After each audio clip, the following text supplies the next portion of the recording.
Melihat anak SD yang sudah terbiasa menghisap rokok seakan menjadi pandangan yang biasa di berbagai tempat di Indonesia. Tentu saja, hal ini memunculkan keprihatinan yang mendalam. Fenomena ini bukan hanya sekedar kebiasaan buruk, tetapi mencerminkan sebuah masalah sistematik yang lebih besar, yaitu epidemi rokok yang menyebar luas dan menjadi bagian dari kehidupan sehari-hari di negeri ini. Berdasarkan sebuah data yang cukup mencengangkan, hampir 70% pria dewasa di Indonesia adalah perokok aktif. Yang lebih mengkhawatirkan adalah fakta bahwa 1 dari 5 anak usia 13 hingga 15 tahun telah menjadi seorang perokok. Bahkan sebelum mereka memahami sepenuhnya dampak buruknya. Indonesia menduduki salah satu peringkat tertinggi di dunia dalam jumlah perokok aktif. Sebuah posisi yang ironis di tengah upaya global untuk mengurangi konsumsi rokok. Sementara di banyak negara lainnya, angka perokok menunjukkan tren penurunan yang signifikan. Indonesia justru menghadapi tantangan besar dalam mengendalikan masalah ini. Meskipun pemerintah telah menetapkan aturan usia minimal 18 tahun untuk membeli rokok dan mengkonsumsi rokok, sayangnya implementasi dan pengawasan terhadap regulasi ini masih jauh dari kata efektif. Di banyak daerah di Indonesia,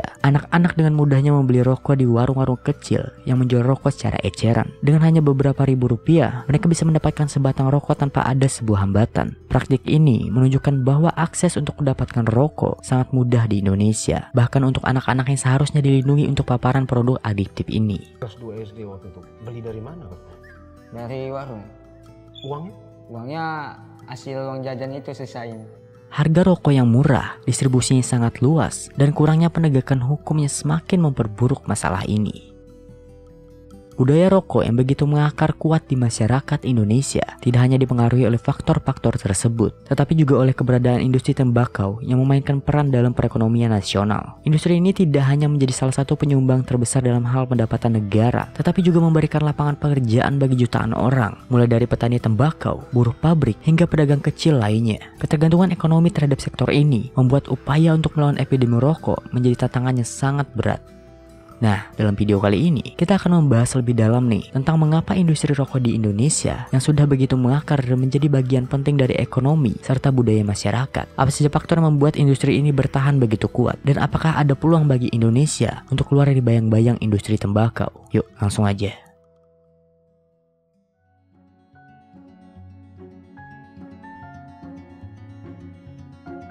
Bagi masyarakat Indonesia, rokok, terutama kretek ya, bukan hanya sekedar barang konsumsi aja, tetapi memiliki makna mendalam sebagai warisan budaya yang penuh dengan kebanggaan. Kretek telah menjadi simbol dari identitas negara, mempresentasikan warisan sejarah yang panjang dan mengakar di berbagai lapisan masyarakat. Tidak hanya berhenti di aspek budaya, keberadaan rokok juga memberikan kontribusi besar dalam berbagai aspek kehidupan, termasuk sosial, budaya, dan juga ekonomi. Bagi banyak orang, industri ini bukan hanya penghasil pendapatan, tetapi juga penggerak utama dan menjaga stabilitas ekonomi, terutama di wilayah pedesaan. Industri rokok menjadi salah satu penyumbang terbesar bagi penerimaan negara, memainkan peran sebagai salah satu tulang punggung keuangan nasional. Meskipun industri ini tidak dikelola langsung oleh badan usaha milik negara atau BUMN, keterlibatan negara dalam regulasi dan pengawasan menjadikannya bagian integral dari perekonomian nasional. Tidak dapat disangkal, cukai hasil tembakau telah menjadi salah satu sumber utama penerimaan pajak, meski diiringi dengan kritik tajam yang menyoroti dampaknya terhadap kesehatan masyarakat. Sejarah menunjukkan bahwa produksi rokok secara massal di Indonesia telah dimulai sejak abad ke-18, menjadikannya sebagai bagian penting dalam perjalanan ekonomi dan budaya bangsa. Industri hasil tembakau ini melibatkan jutaan orang di seluruh Indonesia, mulai dari petani tembakau dan cengkeh hingga pekerja pabrik dan pedagang asongan.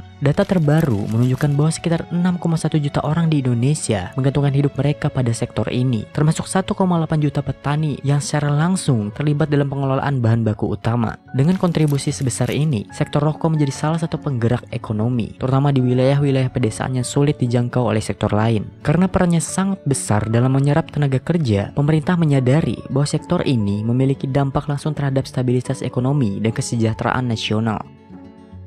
Mata rantai industri ini sudah sangat kuat, kurang lebih ada sekitar 6 juta tenaga kerja yang bernaung di industri ini. Kalau industri ini terganggu oleh peraturan-peraturan yang sangat eksesif, tentu akan mempengaruhi berjalannya.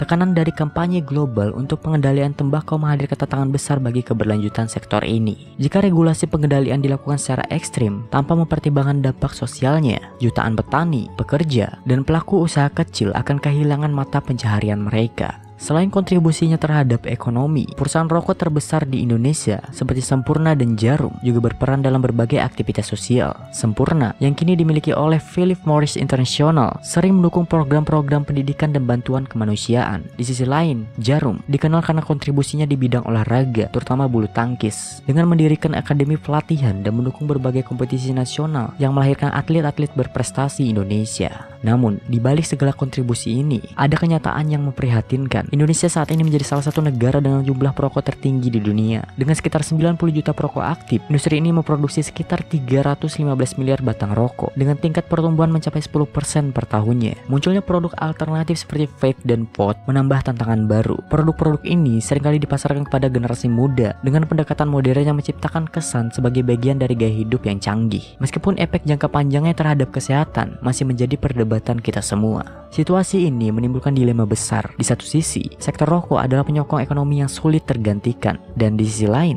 dampak kesehatan masyarakat yang ditimbulkan, terutama di kalangan generasi muda, tidak bisa diabaikan.